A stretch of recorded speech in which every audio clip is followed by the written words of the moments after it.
ndipite kalalike utenga, ndipite kalalike utenga, ndipite kalalike utenga, ine walalikira utenga, Mulungu andituma kalalike utenga, Yawe andituma kalalike utenga, Mulungu andituma kalalike utenga, ine walalikira utenga, ine ndine olalika utenga, ine ndine olalika utenga, ine ndine olalika utenga, ine walalikira utenga.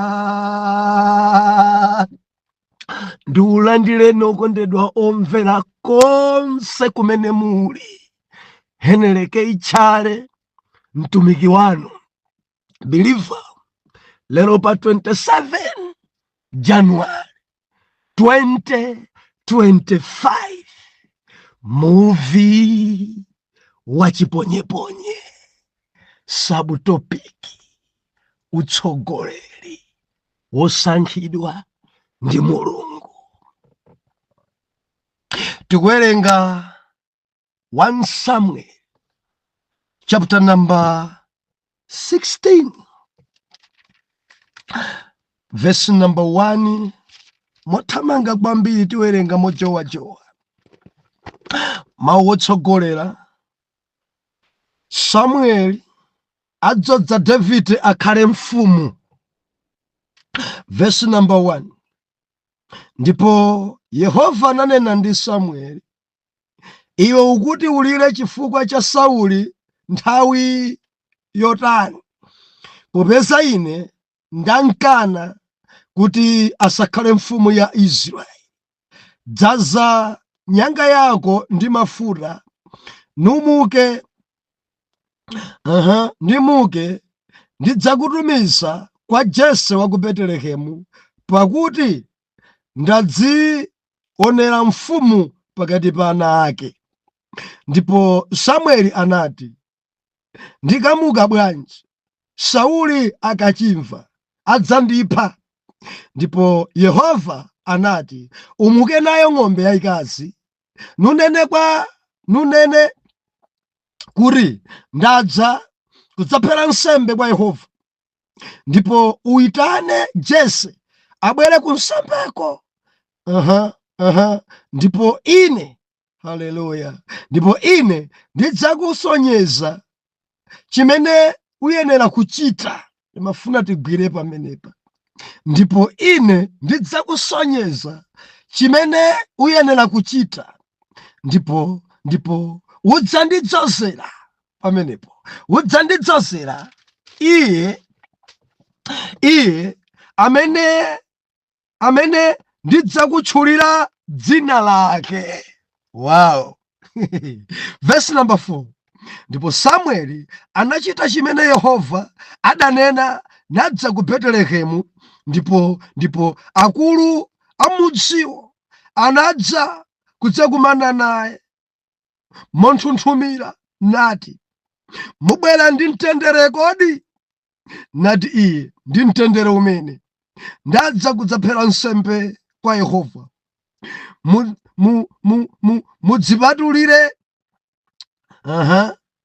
Mudzipatulire ndi kufika ndi ine kumeneko. Ndipo iye anapatula Jese ndi ana ake nawayitanira ku nsembeko. Ndipo kunali pakufika iwo, iye anayang'anira pa Eliabu nati, zonadi wodzozedwa wa Yehova ali pamaso pake. Koma Yehova adanena ndi Samueli, usayang'ane nkhope yake, kapena kutalika kwake, kapena msinkhu wake, pakuti ine ndinankana iye. Pakuti Yehova saona monga aona munthu, pakuti munthu ayang'ana chooneka ndi maso, koma Yehova ayang'ana mu mtima. pamenepo Jese anapitisapo Aminadabu nampitisapo pa Samueli. Ndipo iye anati, koma uyunso Yehova sanamsankha. Verse 9. Pamenepo Jese anapitisapo Sama, ndipo anati, koma uyunso Yehova sanamsankha. Ndipo Jese anapitisapo ana ace aamuna 7. Koma Samueli anati kwa Jese, Yehova sanawasankha awa. Ndipo Samueli anati kwa Jese, ana anu ndi omwewa kodi? Nati iye, watsala wina wang'ono wa onsewa, ndipo taonani iye ali kuweta nkhosa. Ndipo Samueli anati kwa iye, tumiza munthu akamtenge, pakuti ife sitidzakhala pansi kufikira iye atadza kuno mayo. Ndipo anatumiza munthu nabwera naye. Tsono iye anali wafiira ndi nkhope yokongola ndi wamaonekedwe okoma. Ndipo Yehova anati, nyamuka undzodze, pakuti ndi amene. Oh, haleluya. Pamenepo Samueli anatenga nyanga ya mafuta nadzodza pakati pa abale ake, ndipo mzimu wa Mulungu unalimbika pa Davide kuyambira tsiku lomweli. Ndipo Samueli ananyamuka nadzakulama. Atate mulemekezeke, mulandire ulemu kummawa kuno. Inuyo ngwabwino, inuyo ngwamkulu. Dalitsani liwu imene tawerengayi. Lankhulani apa Jehova chapamtima. Dzudzulani Jehova. Tiphunzitseni Jehova. Ndipo tidzamva m'dzina la Yesu. Amen. Believer, tinasowana kona la munda. Timanena nthawi zonse munda ngwaukulu kwambiri mundawo. Kona lija kuli ntchito, endi chapakati paso pali ntchito. Saidi yako mmawayi kuli ntchito, endi mbaliyo yakumvuma yakuzambwenso kuli ntchito. Moti tikamasowana believer nkukula kwa tchireku kukuchitika dzinthu mbaliyo. Tikasoweka pano masiku awiri aja timakhalanso tikukangalika tili bize saidi inayicha. Ntchito igwirika. Sabata yatha tinasiyana pano pa movie onena kuti mbiri Samsoni amachoka ku dziko kuno atakwaniritsa chimene Mulungu adampasa. Adamaliza ndi mbiri yabwino. Adalola ekha Mulungu kumugwiritsa ntchito ndi kugweba Filisiti. Adagonjetsa. Adapha mbiri. Samsoni akuti anthu amene adapha pa tsiku la kufa kwake adaposa anthu amene adapha ali ndi moyo. Mkulu uyuyu akumaliza tsitsi tamera. Mkulu uyuyu pamaliro ake padali nkhani mbiri yabwino. Mkulu uyuyu pamaliro ake adafa osati atachithamangisani tikachike chihulechi. Adamwalira tsitsi tamera, olo adankolowola maso, olo adanseweretsa, koma Samsoni adadzibwezeresa chifukwa tsitsi tamera. Adamwalira ali ndi mbiri yabwino. Kamaliro anu anthu adzanenanji? Ngatama kunenani muli moyo choncho mbiri anu yoipa, pamaliro anu padzakhala mbiri zoipa zonyansa. Maliro anu anthu adzathamanga nawo. Ena adzadzako pya osati kuti ankakukondani koma kuti apitadi. Ena mwina adzafulumizisa kwambiri maliro kuopa kuti mungadzuke chifukwa chakuipa mtima, nkhanza pa ntchito, kuzunza anthu. Ena kuononga mabanja a ena kuipidwa ndi anzanu. Ndi adzanguti akuluakulu tiyende kwambiri tifulumire tingonkwirira. Moti ena adzapuma bwino kwambiri akatitakwira papa ngati angadzuke mkati mwango zidzukira momo palibe amene angafukulenso. Kuipa kwa munthu. muli ndi mbiri yanji, muli ndi mbiri yanji palaini, muli ndi mbiri yanji kuntchito, muli ndi mbiri yanji kumpingo, kumtundu kwanu muli ndi mbiri yanji, kuti kumbiri za enanu mukuzunza kwambiri enanu. Ambuye akulankhuleni. Msabata ino muvi kuponyedwa kutsogoleri, muvi tuponye kumeneko, Believe ndikudziwa kuti dzipweteka, koma muvi kulowa kumeneko ndipo tauponya muvi umenewo. Nimafuna ndinene ndi atsogoleri nonse, ngati pena pake pangabaye, kungopempha thandizo, kungopempha thandizo. Chifukwa kunyoza ndikuti ukwana bala imene sipola, kungopempha thandizo. Dr. Jesus ayandikira uchose muvi amaremate bwino pamene paja inu kukonzeka nkuyambanso kuyenda bwino. Tsogoleri, Believer tili kumeneko lero. Haleluya. Ndamusabuto apiki ya lero tukamba za mtsogoleri amene Mulungu adachita kumsankha. Ndekuti kulutsogoleri kudziko kuno ngosasankhidwa ndi Mulungu. Believer mafandu kuso chimene chikuyenera kuchidziwa. Matsogoleriwa alipo magawo akulu atatu. Number 1, utsogoleri umene Mulungu amachita kumuyika munthu kumsankha yekha. Ndipo utsogoleri umene munthu alipo utsogoleripo Mulungu sadansankhe, amene ansankha ndi anthu. Believer sanditsutse kuli anthu alipo utsogoleri lero, Mulungu sadasankhe, adasankha ndi anthu. Endi ngakhale m'Baibulo alipo mtundu umene watsogoleri, wakhala mtsogoleri, koma Mulungu sadansankhe, achita kusankhidwa ndi anthu. Believer wiki inoyo muvi ubaya, wiki inoyo endi tinenepa. Tsogoleri wachitatu ndu wadzisankha yekha. Anthu osamsankha, koma iyeyo kudzisankha yekha. Ine ndayenera ine. Anthu nkumampanga liyoliyo ekha atadzisankha, anthu nkumampasa ulemu ekha atadzisankha. Believer muikino titanthauzira mautsogoleri onsewa ali kumpingo, matsogoleri amenewa kudzikonso alipo. Tili mwadzana Mulungu, tili mwadzika. Mudziwa pali mautumiki asanu, 540 ministries. Tili ndi atumwi, tili ndi aneneri, tili ndi alaliki, tili ndi abusa, tili ndi aphunzitsi. Ku buku la Efeso chapter number 4 verse number 11 akuti ndipo iye adawasankha ena, adawapatsa ena akhale atumwi, akhale aneneri, akhale alaliki, akhale abusa, akhale aphunzitsi. Verse number 12, Efeso 4 verse number 12, Bible nakuti kuti akonzere oyera mtima ku ntchito ya utumiki, kumangirira thupi la Khristu. Mautumiki awa asanu yawa, 540 ministries, Mulungu adawapereka kumpingo pacholinga kuti akonzere oyera mtima ku ntchito ya utumiki.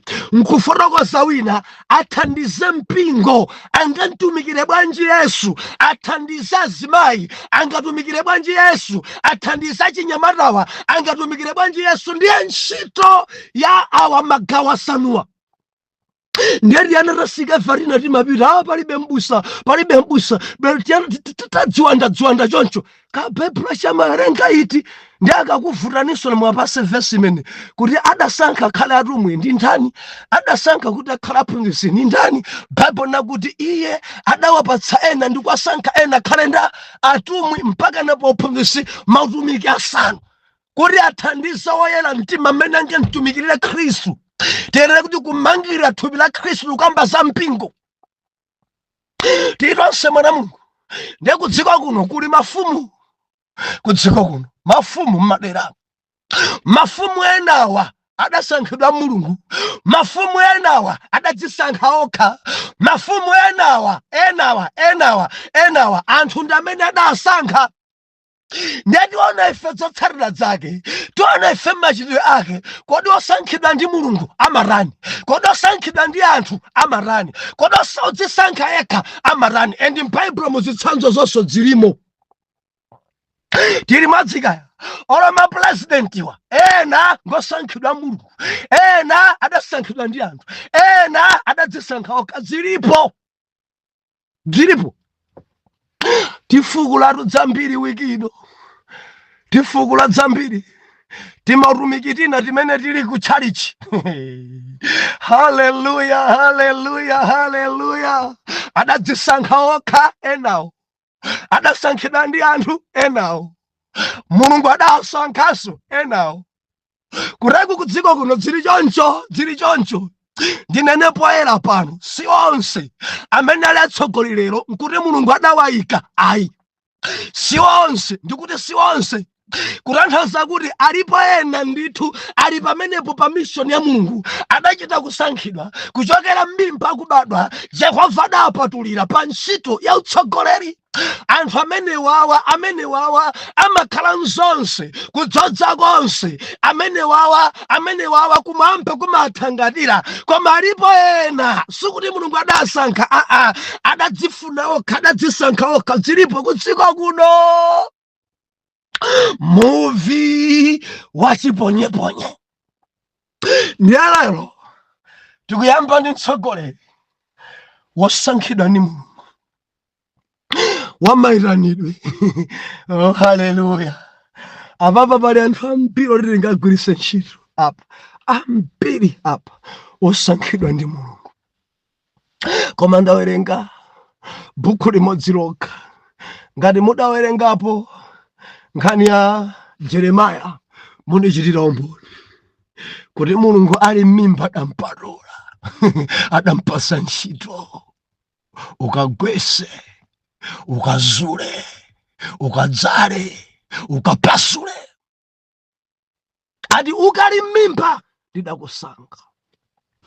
Haleluya. Solomoni osankhidwa ndi mulungu. Haleluya. Ngambirimbiri. Josefe osankhidwa ndi mulungu. Ngambirimbiri. Davide osankhidwa ndi mulungu. Haleluya, haleluya, haleluya. Zimafumu zinazi zidakhalapo chifukwa cha mtundu wawo. Mulungu sadasankhe koma kumtundu kwakuti ngameneyi ndi theni yawo. Ndi adachisankha chimfumu choyipa. Ambuye atithandize. Tawerenga pasaji pano Davidi. Baibulo likumfotokoza Davide onga mfumu yachiwiri. Ku Israeli kunalibe mfumu kale. Mukawerenga buku la 1 Samuel, kunalibe mfumu. Enda neneri, ansembe, ndi atsogoleri achipembedzo mu nthawi imeneyi ndi amene ankatsogolera Israeli. Mchichewa chomveka bwino mulungu mwini ankatsogolera ekha onga mfumu dera limeneli. Now ana Israeli adafunafuna mfumu chifukwa chakuti adasilira mafuko ena. Ndi adampeza masiku amenewo alipo mtumiki wa mulungu Samueli. Nkhani inja idali kwambiri. Ndi mfumu yoyamba adasankhidwa Sauli mwana wa Kisi. Aransankha Sauli mwana wa Kisi wa fuko lija la Benjamini. Adatsogolera inde, adalamulira inde. Koma chifukwa chakuti mulungu sadansankhe, zinthu zidasokonekera. Now adalephera Sauli, mwina mmawa tidzafukula za Sauli chifukwa ndi taipinso ya mafumu mtundu wina, utsogoleriso mtundu wina wachi Sauli. Ndi mmawa mwina ngati sinkuja tidzafukule za Sauli. Kamundula pilivaka tamverani. Adalephera Sauli akuti David ankadandaula, Samueli ankadandaula. Ndiye mulungu akumulankhula Samueli, kodi udzakhalabe ukulira Sauli mpaka naliti? Ineyo ndamukana kuti asakhale mfumu ya Israeli. Tamvera Samueli, ndadzionera mfumu, ndasankha mfumu ina ya Israeli. Mfumu imene ndi apa mtima panga. Ndayisankha. Mawa nyamuka, tenga nyanga yako ya mafuta, pita ukandidzozere mfumu. Ndampeza ine mwana a Jese, upite kumeneko ukandzodze kuti akhale mfumu m'malo mwa Sauli. Bible ikunena kuti Samueli mneneri wa Yehova akumfunsa Mulungu, ndipita bwanji? Akamva Sauli kuti ndadzodza wina andipha, ndiye Yehova kumuwuza chochita, utenge ng'ombe yayikazi, ukakafika ku Betelehemu ukanene kuti ndabwera kudzapereka nsembe kwa Mulungu, ndipo ku nsembeko ndikufuna banja la Jese lokha. Ndipo akuti Samueli adachita zimene Yehova adanena, adanyamuka nachoka ku Rama ulendo wopita mu Betelehemu.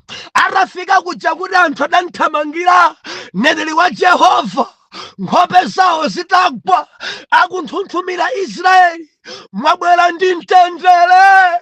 Muli message yanji ya Mulungu? Muli message yanji lero? Ndi Samueli akuti ndabwera ndi mtendere, ulendo ndabwera kudzapereka nsembe kwa Yehova, koma ku nsembeko sindikufuna phimbi ya anthu, koma ndikufuna banja la Jese, ana a Jese okha andiperekere ku nsembe. Haleluya!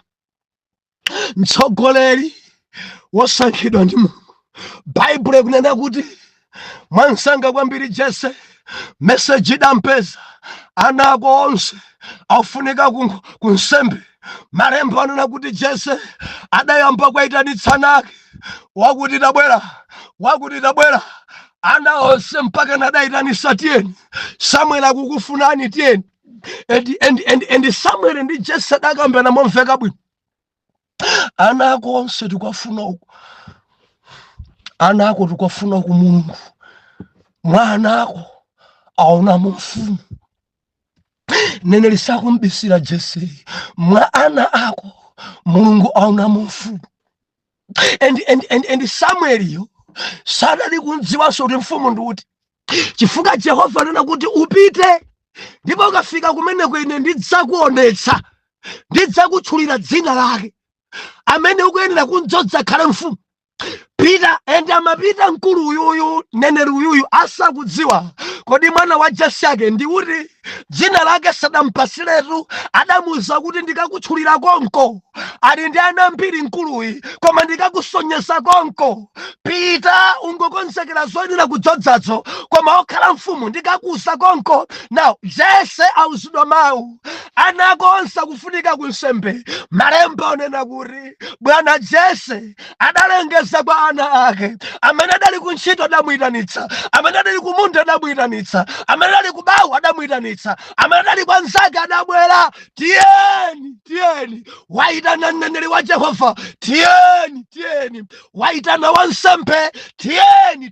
Paja Samueli munkapezeka mautumiki angapo, wansembenso iye ankapereka nsembe Samueli, komanso ngati mneneri.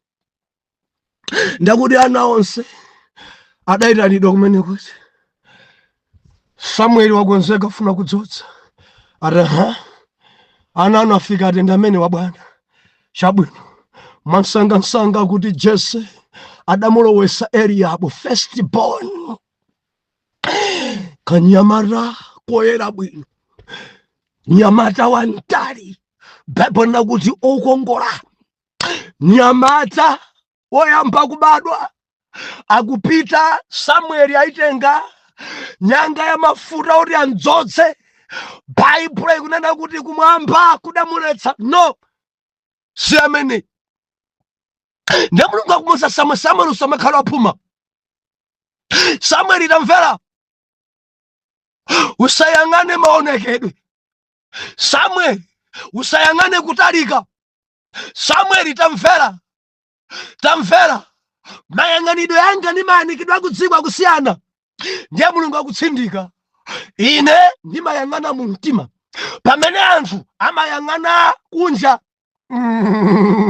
Dzikoli tikamasankha maudindo tokha amayang'ana kunja, koma mtima saona. Moti ndinena pano, ena ali pamwamba, ena ali mu ofesi, osati adayang'ana mtima wawo, adangoona kunja kwawo kuti ayenera. Ataona suti yawo ati ayenera, ataona size yawo ati ayenera, ataona mapepala yawo ati ayenera, ataona chuma chawo ati ayenera. Believe Mulungu sayang'ana chuma, Mulungu sayang'ana size, Mulungu sayang'ana mapepala, Mulungu sayang'ana zaka, Mulungu sayang'ana maonekedwe, kuti amayang'ana mu mtima. Mtsogoleri wosankhidwa ndi Mulungu. Bible inena kuti Jese adazunguzika mutu mwake adali ngati ufumu ukadaenda bwino ndi mwana wamkulu akudziwa mbiri za pamudzi pano akhoza kulimbana ndi Sauli amene koma enawa kaya haleluya. Mwana wachiwiri adabwera dzina lake Abinadabu. Basi ije Samueli aitenga nyanga kuti andzodze kumwamba kuti no. Kenako kubweretsa mwana wachitatu dzina lake Sama. Jehova kuti si amene. Bible ikunena kuti adabweretsa mwana wa nambala 4 dzina lake Netaneti. Jehova kuti si amene. Adabweretsa mwana wa namba 5 dzina lake Ozem. Jehova kuti si amene. Adabweretsa mwana wa namba 6 dzina lake Radai. Jehova kuti si amene. Haleluya.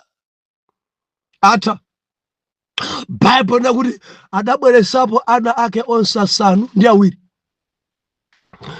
Jehova ti onsewa adawakana kuti palibepo mfumu. Ndiye Jese akumfunsa I mean Samuel akumfunsa Jese, ana anu ndi omwewa, ana anu madala ndi omwewa. Ndiye ndikumuona ina kukanda mutu akugwira pa chidefa kuti patsala kamodzi kamene kali kubusa kakuwera mbuzi, kali ni ng'ombe kumeneko, kali mchire kamodzi kasala. Koma kameneko ndi ufumu ndi ka last born. Kureku ngati padali mfumu yabwino Eliabuji. Eliabuji aphunzira bwino kwambiri. Eliabuji akudziwa mbiri yapano. Eliabuji akhoza kulimbana ndi Sauli. Kureku nkhani sikutalika kwa munthu. Kureku ti maphunzitsika kwa mbiri ndi maphunziro. Nkhani nkoti kumwamba sankha ndani. Birifa lilonse ne Samuel akumuwuza Jese, madala ndinakuwuzani ana anu onse, waye mudavomereza wina kuti atsegule mbuzi. Ndinanena ana anu onse chichewa chomveka, bwanji wina mwamtumiza kubusa, bwanji mwapanga zimenezi. Tamverani madala, mutume munthu akamuyitana amene.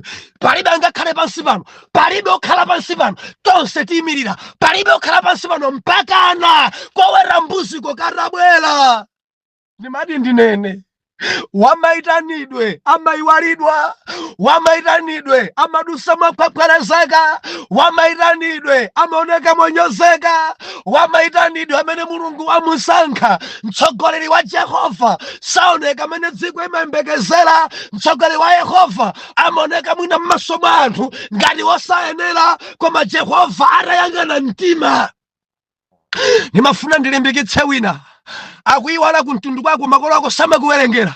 Ndimati ndikulimbikitse, ukakhala mmaitanidwe ngakhale bambo ako amakuyiwala, ukakhala mmaitanidwe ngakhale chimwene ako amangukusiti pita, iweyo ndiwoyenera kuwera mbuzi basi. Gawo iyi ngosayenera. Adamuna kununkha ndowe, fungo la ndowe, kusasamba kwake, adamuona kuchepa msinkhu, adangoti akaka kadyesa mbuzi.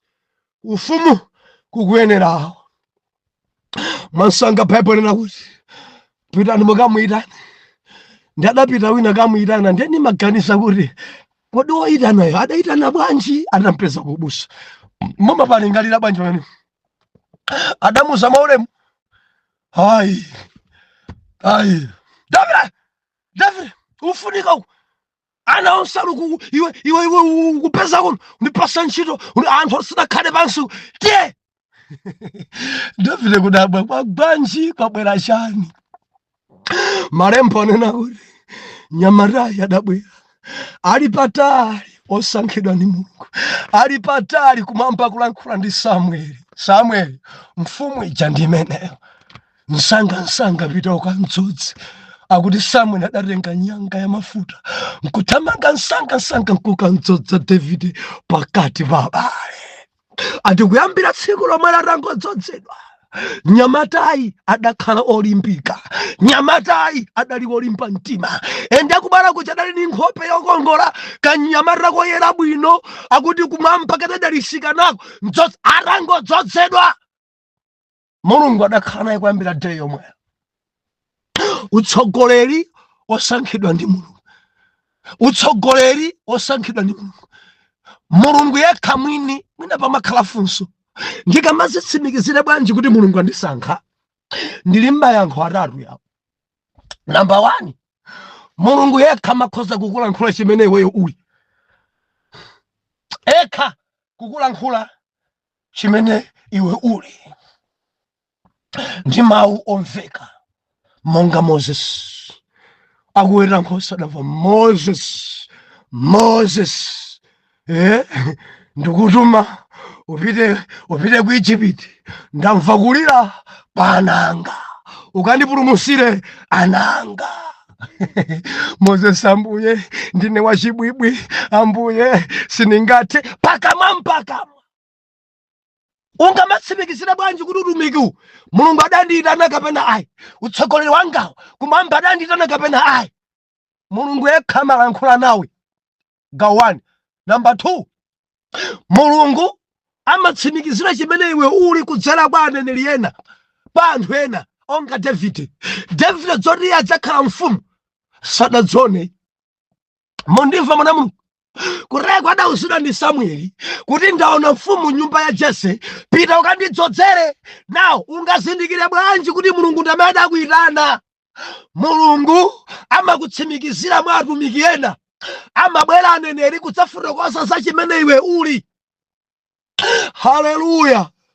Apa ndimakonda kupachita umboni, ndimakonda kuchita umboni. Ndili kanyamata kakwaya mastala, ndikuimba kwaya kalekale, ena khala 97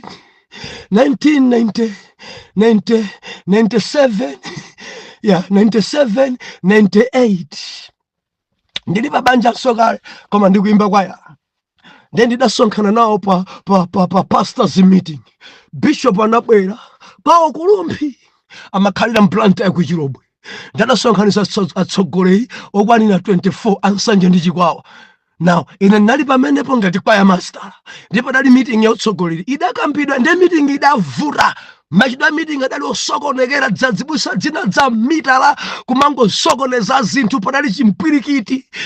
Nde bishop uyuyu chimene analankhula demene adanena kuti ndikadakonda ine kuti nsanje ndi chikwawa mulungu akadadzutsa mtumiki onga mwanayi. Ndili kwa master. Haleluya! Akadadzutsa mtumiki monga mwanayi. Ndi adayamba kunenera pompo, mwana mumona uyuyu ndi mtumiki wa mulungu, ndipo mulungu ayika modzi dzikulu adzatsogolera mpingo. Haleluya! Believer zimene man of God amene adanena, believer zidachitika. Tili madzika mari kuchikwawa, mulungu adalipa sotumiki ukulu kwambiri, mabranchi 41 amene mulungu andithandiza nkuwatsogolera. Kenako mulungu amene adatikomera mtima, mutumiki umene ndili nkundipaso utsogoleri ku Southern Region, mabranchi 283. Moti mukabva kuti ndapita konayo, ndapita mphalombepo, ndapita mzombamu, ndapita mbranchamu, ndapita mwansamu, kumakhala kuyendera kamene endi chimene chadachilankhula nda mtumiki Ruhanga kale. Believer, ungatsimikizire bwanji chimene iwe uli? Jehova magwirisa ntchito aneneri ena. Chitsanzo ndi Davide. Samueli adabwera kudzatsimikizira chimene iye ali. Chachitatu, ungadziwe bwanji chimene iwe uli kuti utumiki umenewu ndi wangadi? Mulungu amagwirisa ntchito maloto. Joseph adalota maloto. Kuona mitolo ya nkhuni, ndikudzaona sochani, kudzaona nyenyezi, mwezi, dzuwa zomweramira. Ndi adauza bambo ake ndi anzake, ndalota izi. Amavumbulutsa mulungu kudzera maloto, amavumbulutsa yawe kuti ndiwedi mtumiki wa mulungu kudzera maloto komanso kapena m'masomphenya. Amalankhulanso ekha kwa Moses, adalankhula ekha kwa Davide, adagwirisa ntchito Samuel ndi kwa Moses maloto. Ndipo zitsanzo izi nzambiri. Lero ndikungoyala maziko mawa ndizayifukula bwino, koma ndimafuna ndilizekwerere pali utsogoleri umene anthu amadzika pokha. Ndiye pali utsogoleri umene anthu adayika, endi pali utsogoleri umene mulungu adakusankha. Ndimafuna ndilimbikitse mzanga amene mulungu adakusankha, sudusa mophweka. Chitsanzo ndineyo. utsudusa mopheka ndi dziko sikusekerera, adzikunyoza osadalakwe, adzikuponda onga Davide, adzikuiwala ngakhale makolo ako, udzidusa munyengo zokhwekhwerezeka ndi kulimbikitse. Akakusankha Mulungu umadusa mu nkhondo, akakusankha Mulungu umakumana nazo, akakusankha Mulungu ngakhale abale ako kukuukira, ngakhale makolo ako kukuiwala, mwina ndi bishop ako, mwina ndi abusa ako, mwina kukuyang'ana ndi diso ofira piliveramvera, pa iwe pali chachikulu. Muvi wachiponyeponye ndi anangati akulira lero, ndi angati amene apondedwa lero, ndi angati akudusa munyengo zokhwekhwerezeka, ndi angati amene ayiwalidwa lero. Nthawi sili mbali yathu, mawa mundilondole. Atate, mwana wanu uyu afinyidwa koma mudansankha, nthandizeni m'dzina la Yesu. Oyera mtima tiyankhe kuti amen and amen.